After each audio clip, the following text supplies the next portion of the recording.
Hello and welcome to FIXtastic Contents. In this video tutorial, I will show you how to unlock BIOS settings, advanced settings, so unlock the hidden menu in any Lenovo LOQ laptop. Power on your laptop and keep tapping F2 key to get into BIOS.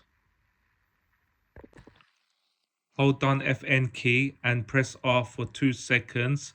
Release FN and R, then press FN and N for 2 seconds. Release FN and N, then press F10.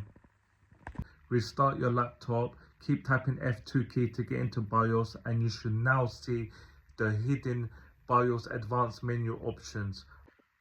I hope you found this video useful. Please like and subscribe to the channel, and I will catch you on the next one. Thank you for watching, and remember, unlock at your own risk.